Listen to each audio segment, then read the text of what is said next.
Hey honey, rate this watch 1 to 10. 5.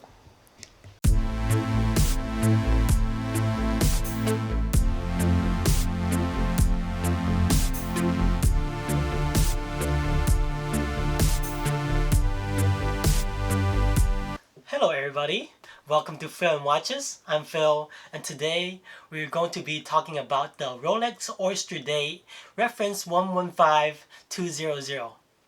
I got this not too long ago, and I truly believe that it's a very special model that is affordable in the market right now.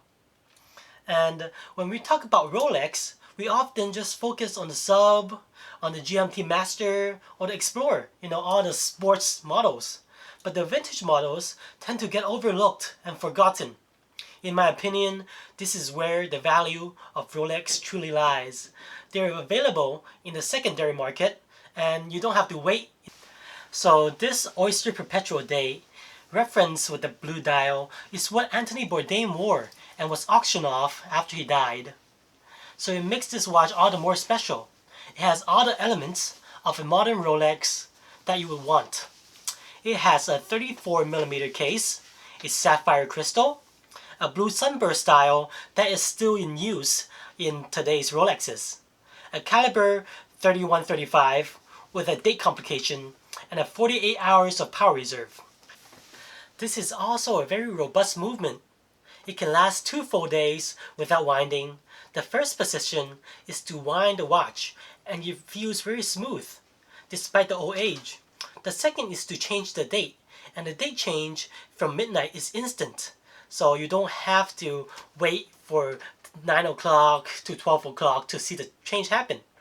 And the third is for changing the time. It's very accurate, 2 plus minus 8 seconds per day, so I'm very happy with it. So this sunburst blue dial is one of the few variations that Rolex still uses, and there are reasons why. It's such an eye-catching dial, it radiates in the sun and plays with the light like no other. It is also very easy to read in any situation, whether it's dark at night or morning. This model has the Oyster case, hence the name Oyster Perpetual. It has a whole 100 meters of water resistance. It's fully stainless steel, so the case is original. It's very durable and it doesn't show scratches very well. And it has a screw down crown, make sure the crown stays in its place. It's 12 millimeters thick, so you can slide down any dress cuff with ease. The first thing you notice when you look at this watch is the bezel. It's like no other. It's called an engine turned bezel that Rolex discontinued back in the 2000s. So you're getting a very unique piece of history that no other Rolexes have.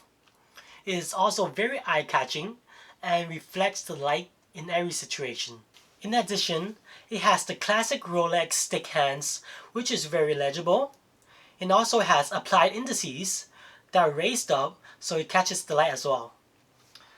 Also, it has the Oyster clasp, which is pretty secure for its age, but modern Rolexes are obviously better, right? Oh, the size of this watch, right? 34 millimeters might seem very small to modern day Rolexes, but back into the 2000s, Rolex introduced this to be a men's watch. For example, I have a 6.5-inch wrist. I think this fits very nicely on me.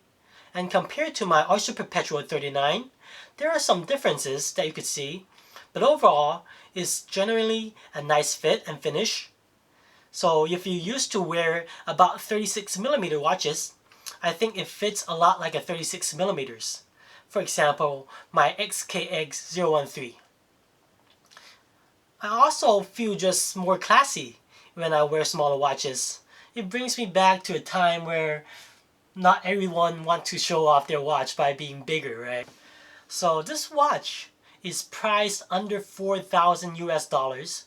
You can find them on eBay, on Chrono24, and at this price, it beats all the modern Rolex prices. You get all the history, you got all the brand name, the looks, and also all the functionality that you will want in a watch. Let's talk about the goods and bads about a watch. So the goods. First, it has everything that you want, well, mostly everything you want in the modern Rolex. You could skip the wait list and the high price. Second, it's unique, not a piece that many people have. Furthermore, you could get the Rolex quality and engineering that is put into the watch. The oyster case, the screw down crown, sapphire crystal, instant date change. Not to mention, it's also just a beautiful watch. You could wear it in dressy scenarios, but more casual, that works too. So the bad about this watch, like I said, it's not a conventional size for people nowadays. With the trend towards big watch, right? The Oyster Perpetual went from 28, 30, 34, 39, and now it's 41. So the modern Rolexes keep upping in sizes. It's more dressy than I would want to wear it to maybe the beach or go to swim. And with the age, it does come with more maintenance, and plus it's very hard to get a warranty for these watches nowadays. So those are some things you should consider when thinking about a vintage or old Rolex piece. So all in all, who is this watch for? It is for people who doesn't care for the crazy Rolex hype. Someone who wants something that lasts for a lifetime and possibly pass down to the next generation. Someone who likes the history and engineering of Rolex. And someone who likes one-of-a-kind watches, hence the engine turn bezel. And most of all, someone who truly finds joy in enjoying a watch for its beauty. So that's all I want to say about this watch. Tell me, what do you think about older Rolex models comparing to the new models? What do you like about them or dislike about them? Let me know down in the comments. And until next time, see ya.